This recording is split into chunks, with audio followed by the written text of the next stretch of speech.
साथियों, सबसे पहले आप लोगों को जय मूल निवासी साथियों। आज चर्चा का विषय है कि मान्यवर कांशीराम साहब जी कैसे एक वैज्ञानिक सी राजनेता बने। उन्होंने क्या क्या मूल निवासी बहुजन समाज के लोगों को संगठित करने के लिए, एक करने के लिए, इस देश का हुक्मरान बनाने के लिए, शासक बनाने के लिए इन्होंने क्या क्या संघर्ष किया है। तो दोस्तों, अब हम वीडियो शुरू करते हैं बिना देर किए हुए। मान्यवर कांशीराम साहब का जन्मदिन 15 मार्च 1934 को पंजाब के रोपड़ जिले के पृथ्वीपुर नामक गांव में हुआ था। उनके माता का नाम बिशन कौर और पिता का नाम हरि सिंह था। उनकी प्राथमिक शिक्षा गांव के ही प्राथमिक स्कूल में हुआ था और बीएससी की पढ़ाई कस्बे से, गांव के पास ही कस्बे से वो किए थे।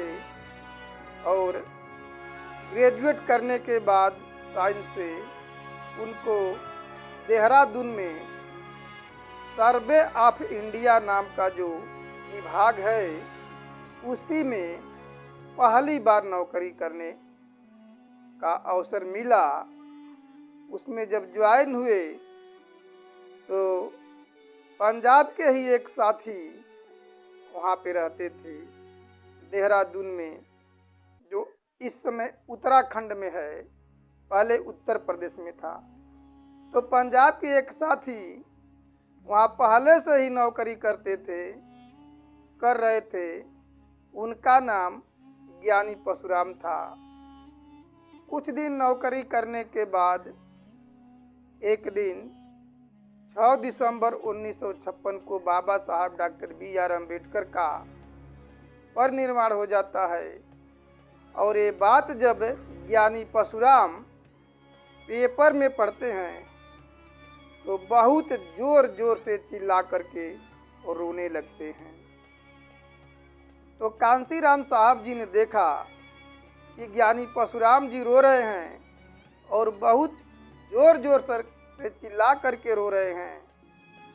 तब कांशीराम ने रोने का कारण पूछा तो ज्ञानी परशुराम ने कहा कि हमारे बाबा साहब डॉक्टर BR अम्बेडकर का मृत्यु हो गई है, जो दलितों के, अछूतों के एक बहुत बड़ा नेता थे।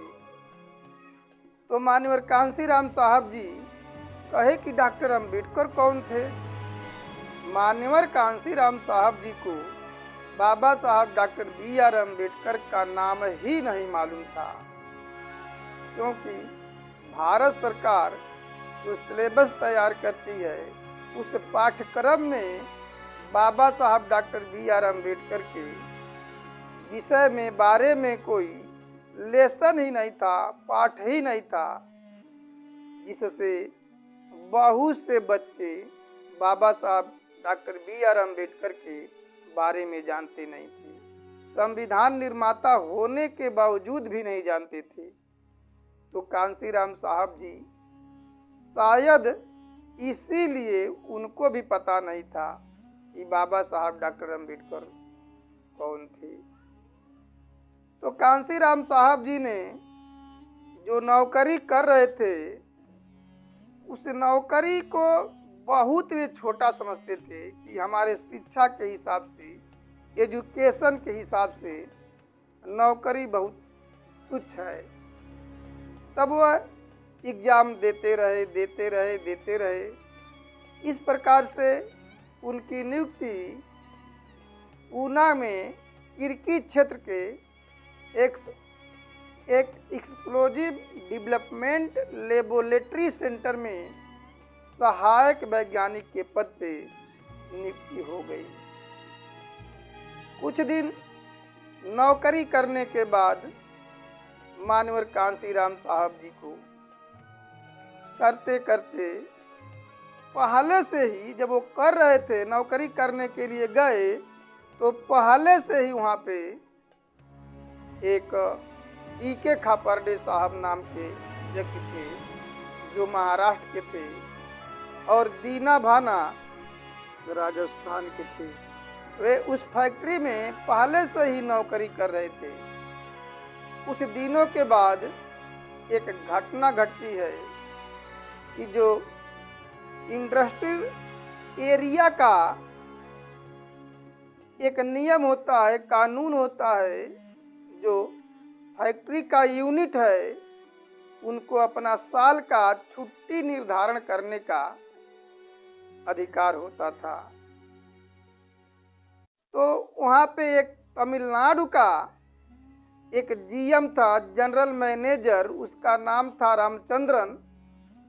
वो ब्राह्मण था। उन्होंने छुट्टी निर्धारण करने के लिए एक दिन मीटिंग बुलाया और दीना भाना साहब को भी उसमें आमंत्रित किया, क्योंकि दीना भाना साहब अनुसूचित जाति अनुसूचित जनजाति वेलफेयर एसोसिएशन के प्रेसिडेंट थे। वे बहुत अल्प पढ़े लिखे थे, लेकिन बहुत ही मार्शल कौम के थे, लड़ाकू किस्म के थे। इसलिए ग्रेजुएट पोस्ट ग्रेजुएट लोग उनको अनुसूचित जाति जनजाति वेलफेयर एसोसिएशन का प्रेसिडेंट बनाए थे।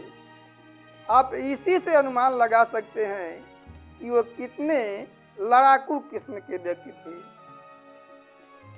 तो छुट्टी निर्धारण करने के लिए जब तमिलनाडु का ब्राह्मण रामचंद्रन ने मीटिंग बुलाया और उस मीटिंग में कि हमको कौन कौन सी छुट्टी साल की लेनी है उसका रेजुलेशन पास किया, तो उसमें बाबा साहब डॉक्टर BR अम्बेडकर और बुद्ध जयंती की छुट्टी को काट करके उसके स्थान पे दीपावली और तिलक का छुट्टी ले लिया। उस रेजुलेशन के कॉपी को जब दीना भाना के सामने साइन करने के लिए दिया गया, तो दीना भाना ने साइन करने से साफ इनकार कर दिया, कहा कि मैं इस पे साइन नहीं कर सकता हूँ।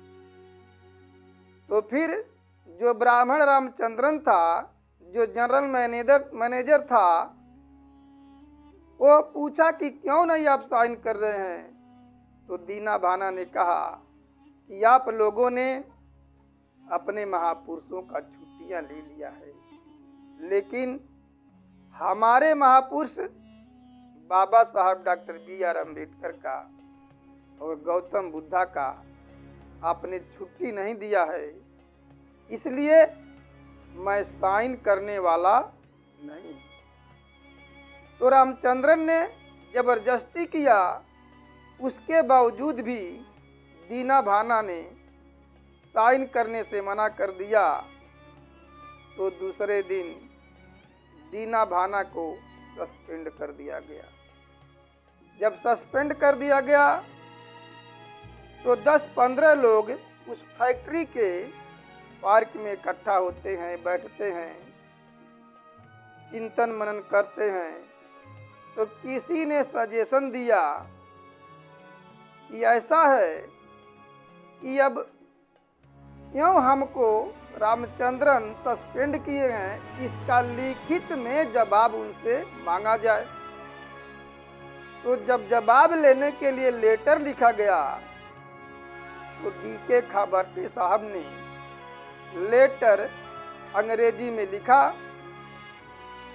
तो जब रामचंद्रन के पास लेटर जाता है तो कहता है कि दीना भाना तो बहुत कम पढ़ा लिखा व्यक्ति है, उसको अंग्रेजी आती नहीं है, तो अंग्रेजी में लेटर किसने लिखा है। छानबीन करने के बाद पता चला कि डीके खापर्डे ने चिट्ठी अंग्रेजी में लिखा है। तब डीके खापर्डे साहब को भी निलंबित कर दिया गया। उसके बाद डीके खापर्डे और दीना भाना को जब निलंबित कर दिया गया, जब दो लोग निलंबित हो गए तो मामला और ज्यादा तनावपूर्ण हो गया। पुनः 10-15 लोग उस पार्क में जाकर के बैठते हैं, मीटिंग करते हैं, बात विचार करते हैं। तो किसी ने उनको राय दिया कि कांसीराम साहब जी अभी नए नए आए हैं, आप टीचर बन करके आए हैं, शायद उनसे कहा जाए तो वो हमारी कुछ मदद कर सकते हैं। तब सभी लोग मान्यवर कांसीराम साहब जी के पास गए और पूरी कहानी बताए।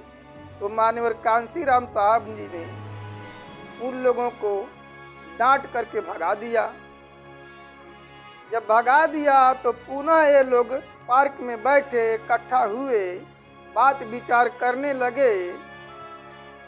तो इस निष्कर्ष पे सब पहुंचे कि यदि कांसीराम साहब जी ने हमारा मदद नहीं किया है तो कोई बात नहीं, लेकिन कांसीराम साहब जी ने हम लोगों को डांट करके भगाया क्यों है, चलिए हम पूछते हैं। पुनः सभी लोग गए कांसीराम साहब जी के पास। कांसीराम ने कहा कि तुम लोग हमारा मैनेजमेंट से झगड़ा लगा करके तुम लोग भागने ही वाले थे, इसीलिए मैंने सोचा कि तुम लोगों को पहले ही क्यों न भगा दिया जाए, क्योंकि हमारे लोग अक्सर झगड़ा लगा करके किसी को आगे करके अपने पीछे से भाग जाते हैं। तो तुम लोग भी भागने वाले थे, इसीलिए मैंने तुम लोगों को भगाया है। तो उन लोगों ने कहा कि नहीं नहीं, हम लोग भागने वाले में से नहीं हैं, हम लोग भिड़ने वाले में से हैं। तो कांसीराम ने कहा कि ठीक है, भागोगे नहीं ना, तुम लोग लड़ने वाले हो, भिड़ने वाले हो, तो ठीक है। तो कांसीराम साहब जी ने कहा कि ठीक है, मैं जैसे बताता हूँ वैसा तुम लोगों को करना है। तो कांसीराम साहब जी ने डीके खापर्डे और दीना भाना को अलग बुला के कहा कि देखो, जो तमिलनाडु का ब्राह्मण रामचंद्र मैनेजर है, वो सबसे बड़ा मैनेजर है, हम उससे चल करके पूछेंगे और तुम लोगों के निलंबन की बात हम करेंगे कि क्यों निलंबित कर दिया गया है, और यदि नहीं मानेगा तो हम उसकी पिटाई करेंगे। दीना भाना जिस केबिन में वो रहता है रामचंद्रन, तो दीना भाना एक दरवाजे पे तुम रहना और दूसरे दरवाजे पे डीके खापर्डे रहेगा, और तीसरा होना नहीं चाहिए। तो उन लोगों ने कहा कि क्यों नहीं। तो कांसीराम ने कहा कि यदि तीसरा होगा तो वह गवाह होगा, साबुत होगा, और तुम लोग हमारे दोस्त हो तो तुम लोग तो साबुत बनोगे नहीं। और दूसरी बात, हम तुम्हारे लिए संघर्ष कर रहे हैं, लड़ाई कर रहे हैं, पिटाई कर रहे हैं, तुम लोग अपनी आंख से देखोगे। तो ये लोग प्लान बना करके चले गए। एक दरवाजे पे दीना भाना और एक दरवाजे पे डीके खापर्डे साहब खड़ा हो गए। कांसीराम साहब जी जा करके उससे बात करने लगे, रामचंद्रन नाम के ब्राह्मण से, जो जीएम था। तो कुछ समय में बात करते करते बहुत जल्द ही 2-4 मिनट में मामला गर्मी गर्मा पे आ गया, क्योंकि कांसीराम साहब जी बहुत गुस्सैल प्रभाव के थे, बहुत गुस्सैल थे, उनका स्वभाव गुस्सैल था। वो बात करते करते जब रामचंद्रन नहीं माना, वो हट्ठा कट्ठा नौजवान पंजाबी आदमी कांसी राम साहब जी तब नौजवान थे, उन्होंने रामचंद्रन का बार पकड़ करके और मेज पे पटक पटक करके लगे मारने। मार लातन घुसन मार के उनको सोझ कर दिए। उसके मुंह से खून आने लगा, नाक से खून आने लगा 2 ही मिनट में। तो डी.के. खापर्डे ने दीना भाना से कहा कि दीना भाना, देखता हूं कि कांसीराम इसको मार डालेंगे। कांसीराम रुकने वाले नहीं हैं, ये तो मर्डर का मामला हो जाएगा, हत्या का मामला हो जाएगा। तब दोनों मिल करके कांसीराम साहब जी को छुड़ाते हैं और फिर वहां से चले जाते हैं। शाम को पुनः मीटिंग मैनेजमेंट का बैठता है और कांसीराम साहब को सस्पेंड कर दिया जाता है और दीना भाना और डी.के. खापर्डे को बहाल कर दिया जाता है। अब कांसीराम साहब जी जिस क्वार्टर में रहते थे, अपने क्वार्टर में आए। दीना भाना और डी.के. खापर्डे भी वहाँ पे गए। कांसीराम ने कहा कि तुम लोग बहुत बाबा साहब डॉक्टर अंबेडकर की बात करते हो, आखिर में ये है कौन, ये कौन थे? उनकी कोई किताब उताब तुम लोग रखे हो?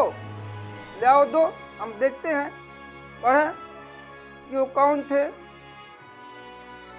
तो डी.के. खापर्डे ने कहा, यहाँ साहब एक पुस्तक है, एनिहिलेशन ऑफ कास्ट। तो कांसीराम साहब जी ने कहा, ठीक है, वही दे दो।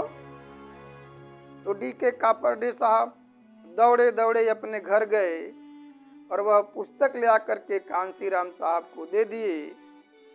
तो कांसीराम साहब जी ने जब रात को पहली बार पुस्तक पढ़ा तो उनके आंखों से नींद गायब हो गई।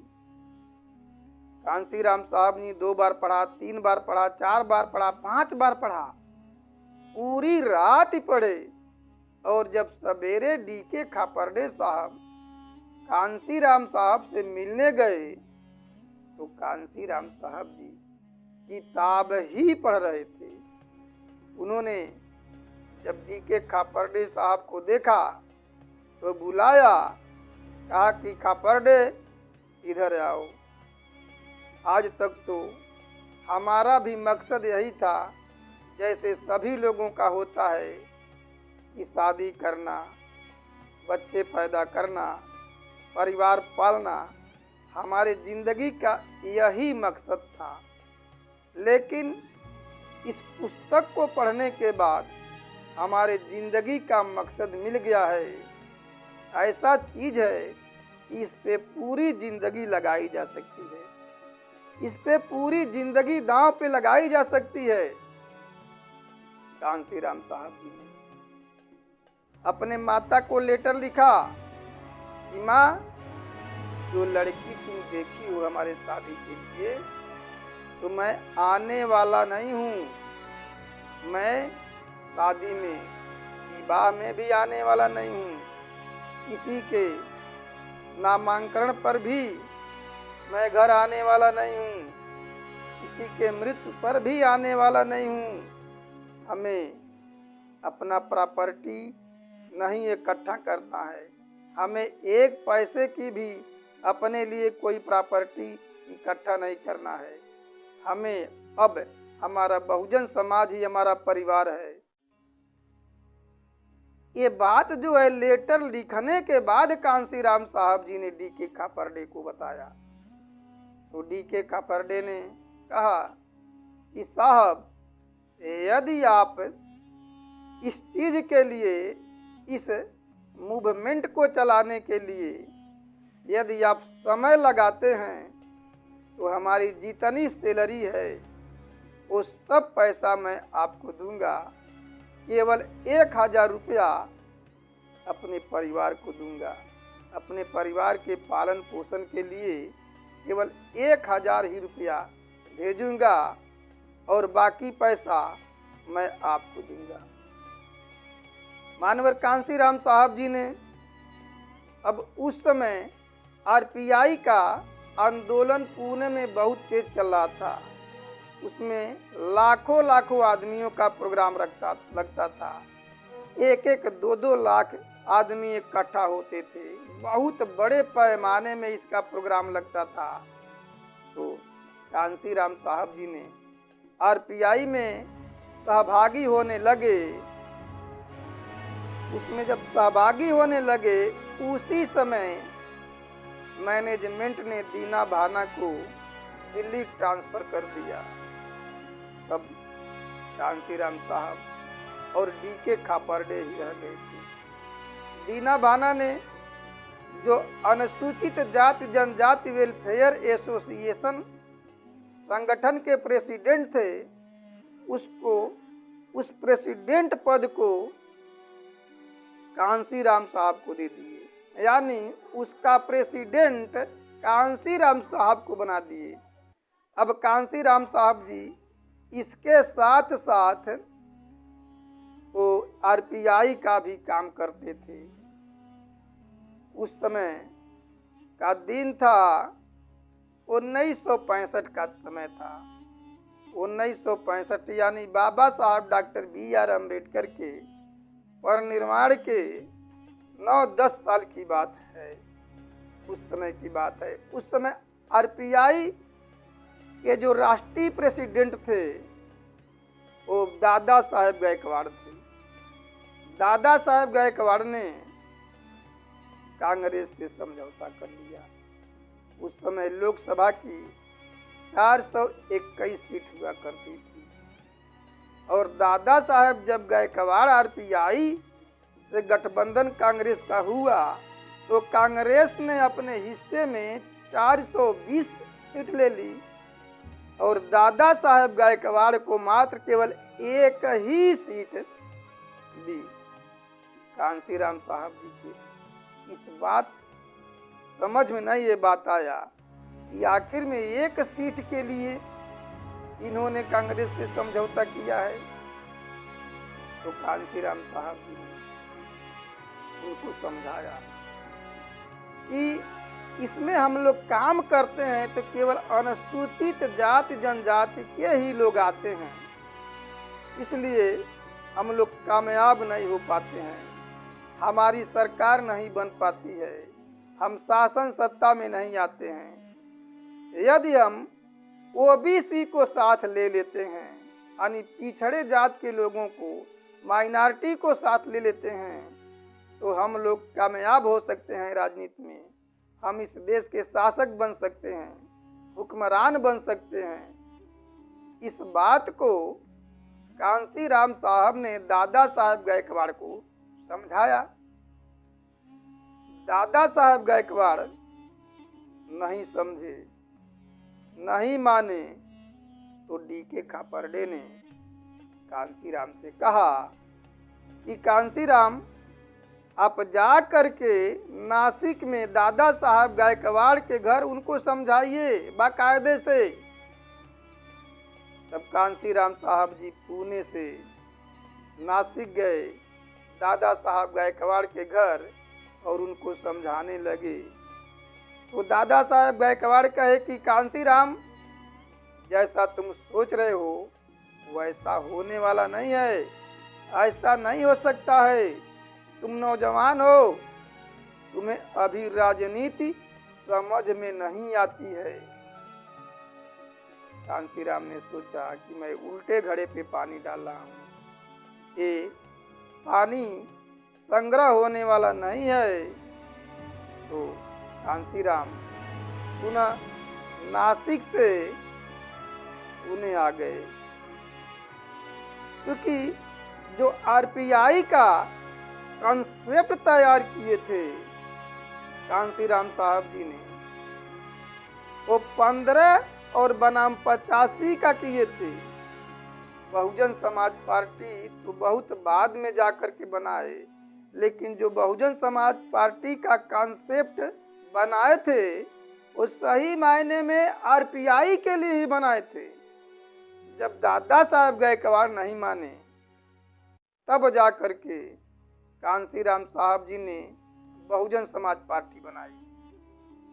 तो बाबा साहब डॉक्टर BR अम्बेडकर को जब आए थे लखनऊ में और फिर कानपुर में आए थे तो एक बात कहे थे बाबा साहब डॉक्टर BR अम्बेडकर कि यदि हम लोगों को अपने आज़ादी की लड़ाई लड़नी है, हमें अपने हक अधिकार की लड़ाई लड़नी है, यदि हम लोग SC ST के साथ OBC को भी अपने साथ मिला लेते हैं तो जो उत्तर प्रदेश का इस समय का मुख्यमंत्री है गोविंद बल्लभ पंत, वो मुख्यमंत्री नहीं रहेगा, तब आप ही में से कोई मुख्यमंत्री बनेगा। और गोविंद बल्लभ पंत जैसा व्यक्ति ब्राह्मण आपके जूते का फीता भी खोलने में गर्व महसूस करेगा। इस बात से प्रेरणा लेकर के माननीय कांसीराम साहब जी ने आरपीआई के लिए कॉन्सेप्ट 15 और 85 का बनाए थे। इस बात से सीख करके कि केवल एक जात से अनुसूचित जात में और अनुसूचित जात में केवल एक जात को मिला करके हम लोग आंदोलन करते हैं, इसीलिए कामयाब नहीं हो सकते हैं। तो हम यदि OBC को साथ ले लेते हैं, माइनॉरिटी को साथ ले लेते हैं, तो हम लोग इस देश में कामयाब हो सकते हैं। तो बाबा साहब के बात के द्वारा जो है कि कांसीराम को ये सीख मिला था। तो जब वो रास्ते में जब बस में चले, नासिक से चले कांसीराम साहब जी, तो उनके दिमाग में एक ही सेंटेंस घूम रहा था कि कांसीराम, तुम जैसा सोच रहे हो वैसा नहीं होगा। तुम नौजवान हो, तुम्हें राजनीति समझ में नहीं आती है। ये दादा साहब गायकवाड़ का कही हुई बात उनके दिमाग में बार बार घूम रहा था।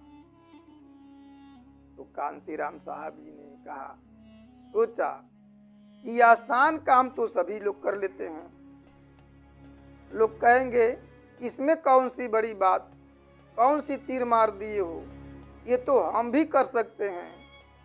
लेकिन कठिन काम, असंभव काम बहुत लोग कम ही करते हैं। हमें असंभव को संभव करके दिखाना है। जो लोग कहते हैं ऐसा नहीं होगा, इसको हमें करके दिखाना है। तो कांसीराम साहब जी 6 दिसंबर 1973 को बामसेफ संगठन का निर्माण किया। बामसेफ संगठन 6 दिसंबर 1973 को उसका नींव डाली गई थी।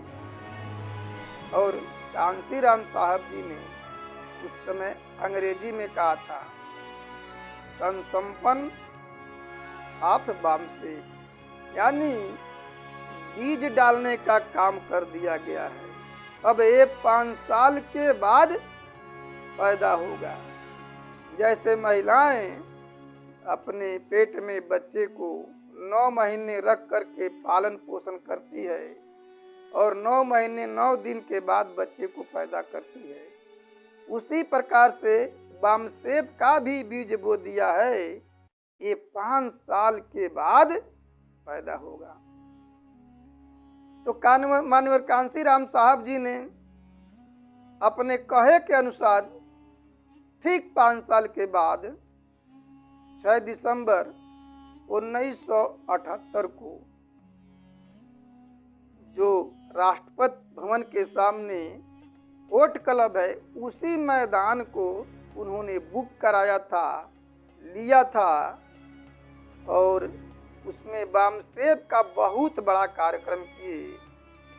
उस कार्यक्रम का उद्घाटन उत्तर प्रदेश के पूर्वी उत्तर प्रदेश के एक नेता हुआ करते थे अनुसूचित जाति के, रामधन राम, उनके द्वारा उद्घाटन कराया गया। तो जब बामसेफ बनाया गया तो जो अनुसूचित जाति अनुसूचित जनजाति वेलफेयर एसोसिएशन के संगठन के प्रेसिडेंट थे, उसको कांसीराम साहब जी ने समाप्त कर दिया और बामसेफ पे बैक टू सोसाइटी के नाम पे बना था कि जो अनुसूचित जाति जनजाति पिछड़े वर्ग धार्मिक अल्पसंख्यक लोग हैं, जो सर्विस में हैं, उनके साथ भेदभाव किया जाता है, उनको प्रताड़ित किया जाता है, जैसे हमारे साथ हुआ। यदि हम उनसे उनकी लड़ाई हम लोग लड़ते हैं तो उन लोगों का अपने सैलरी का 5% हिस्सा समाज के लिए देना पड़ेगा।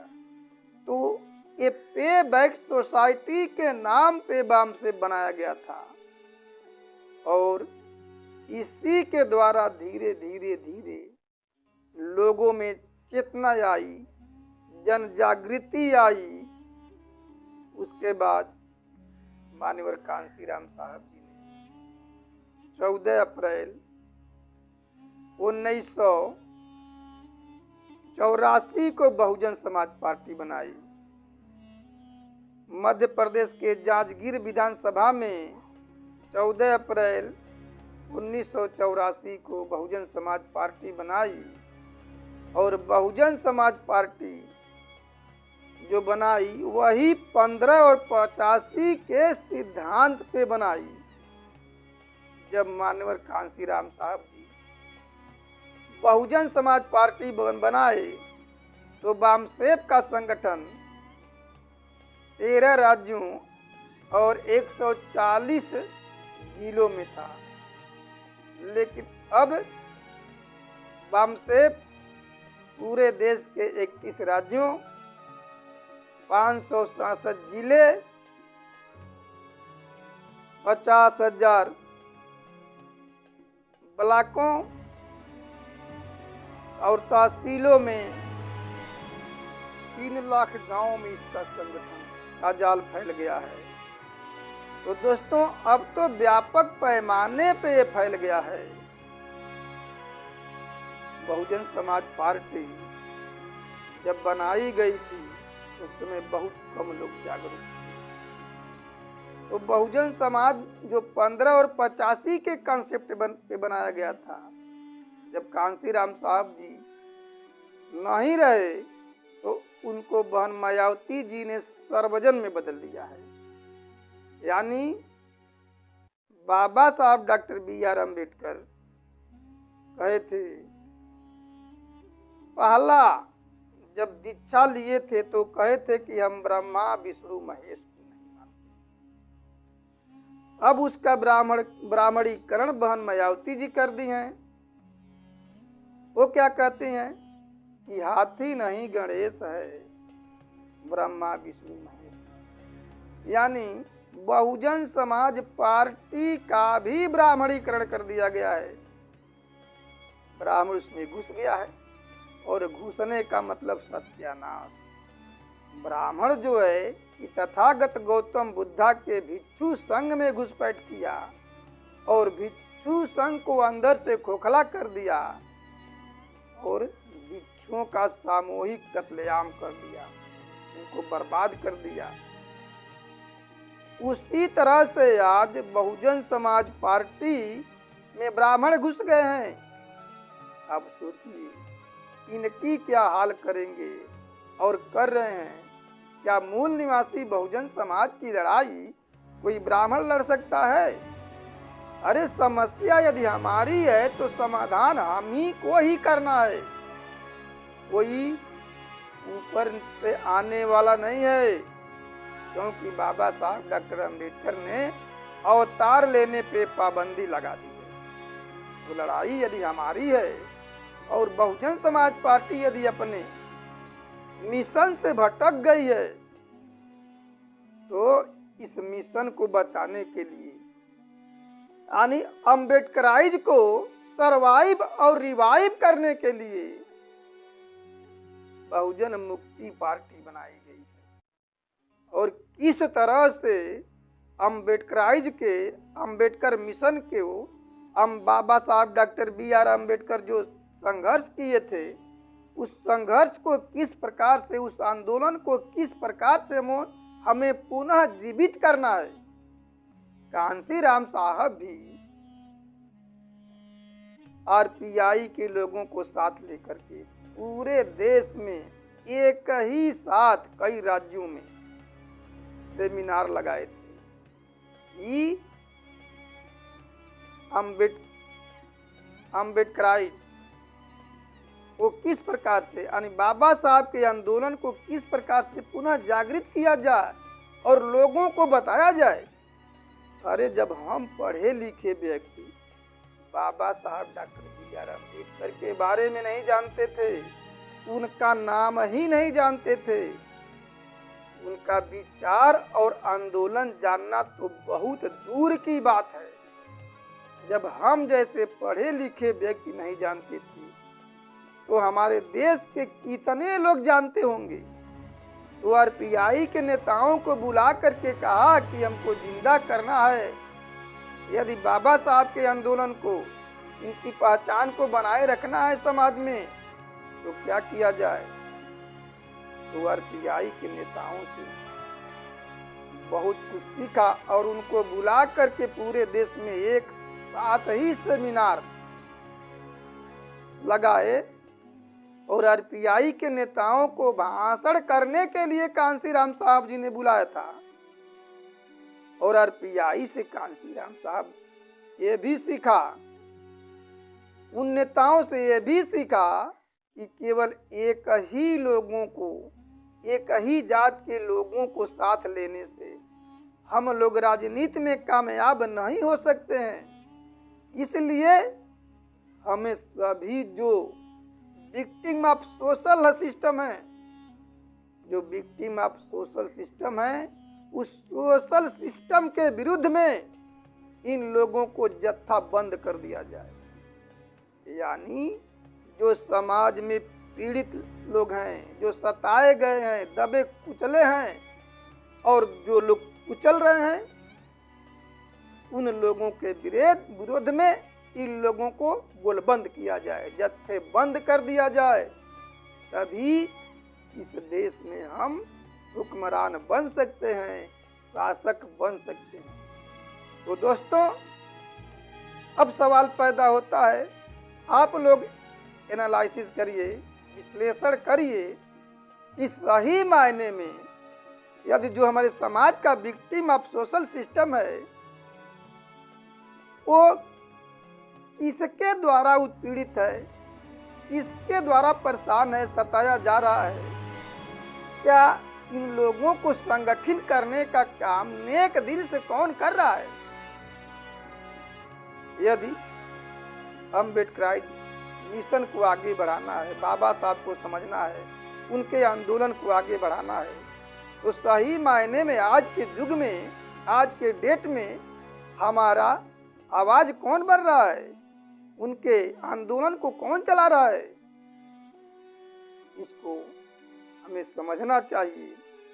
तो यदि हम करते हैं विश्लेषण, पता लगाते हैं, तो सही मायने में नेक नियत से, अच्छे दिल से यदि कोई काम कर रहा है तो सिर्फ और सिर्फ बामन मेश्राम साहब जी हैं, और कोई कर नहीं रहा है। और तो सब कुर्सी के पीछे भाग रहे हैं।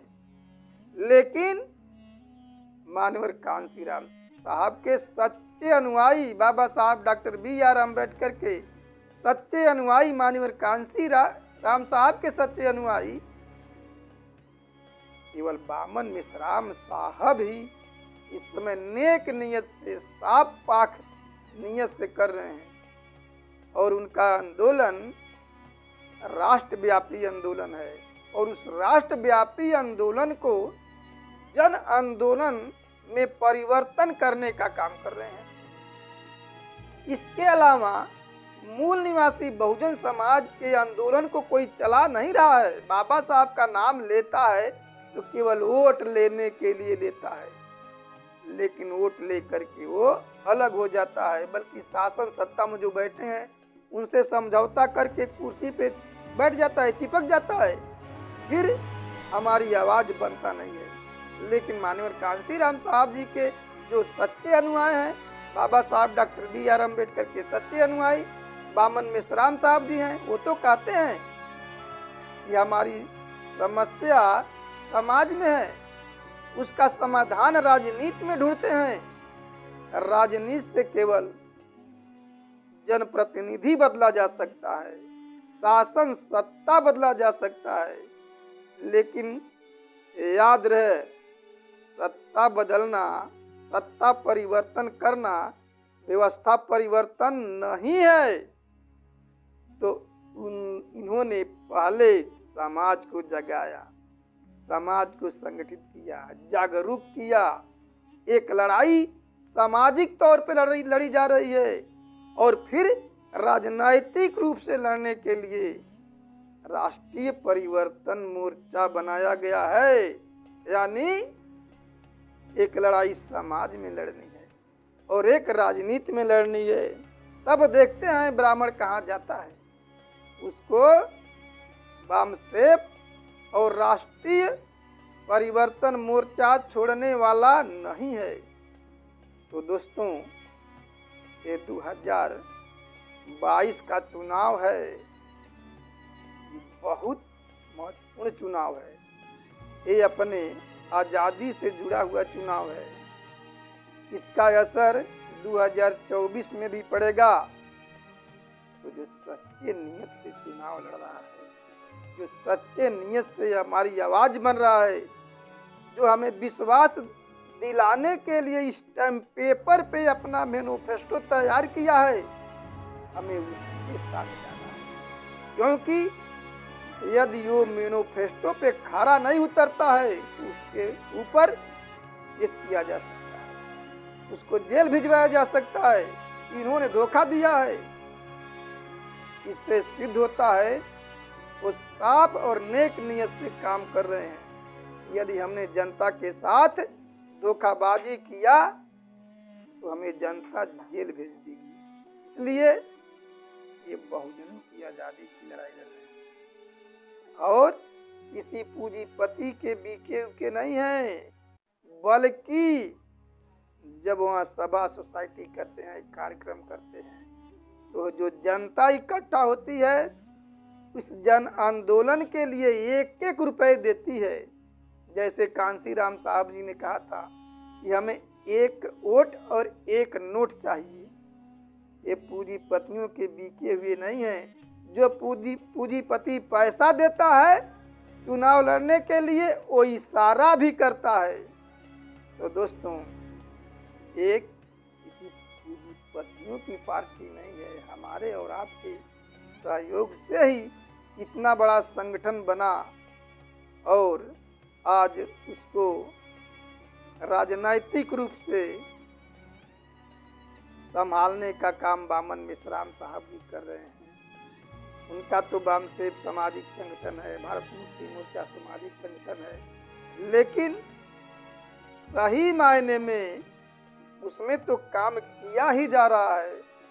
लेकिन कांशीराम साहब जी कहे थे, राजनीति सत्ता वो चाबी है जो सभी ताले को खोला जा सकता है। वो राजनीतिक चाबी अपने हाथ में आना चाहिए। इस उद्देश्य से काम किया जा रहा है और ये मूल निवासी बहुजन समाज की आज़ादी का भी लड़ाई है और उन्हीं का देन है कि आज चाहे भीम आर्मी हो और चाहे कोई और पार्टी की हैं जो आवाज आज बोल रहे हैं वामसेप का, चाहे निषाद पार्टी हो, चाहे राजभर पार्टी हो, चाहे जन अधिकार पार्टी हो, चाहे अम्बेडकर मोर्चा हो, आज ये सब वामसेप की बात करते हैं, वामसेप की भाषा बोलते हैं। तो इन लोगों से हमारा एक कहना है, जब तुम लोग उनकी बात बोलते हो तो उनके बैनर तले क्यों नहीं आते हो? तुम सभी लोगों को यदि सही मायने में मूल निवासी बहुजन समाज के हितैषी हो, हिमायती हो, तो तुम लोगों को राष्ट्रीय परिवर्तन मोर्चा के बैनर तले आकर के अपने आज़ादी की लड़ाई लड़नी होगी। तभी हम इस देश के शासक बन सकते हैं, हुक्मरान बन सकते हैं। तो दोस्तों, ऐसा हम जानते हैं कि ये छोटे मोटे दलों को सद्बुद्धि आएगा, ये लोग जरूर इकट्ठा होंगे, अपने समाज को बताएंगे और बता करके कि जो शासन सत्ता व्यवस्था में बैठा हुआ है ब्राह्मण, उसका टंगरी पकड़ के खींचेंगे, उसका पैर पकड़ करके खींच करके कुर्सी से गिराएंगे और स्वयं अपने बैठेंगे। और ये किससे हो सकता है? केवल राष्ट्रीय परिवर्तन मोर्चा से ही हो सकता है। आप लोग ऐसा करेंगे, हमारा ऐसा आशा और विश्वास है। तो आप लोगों ने हमारी बात को ध्यानपूर्वक सुना, उसके लिए धन्यवाद। जय मुनि।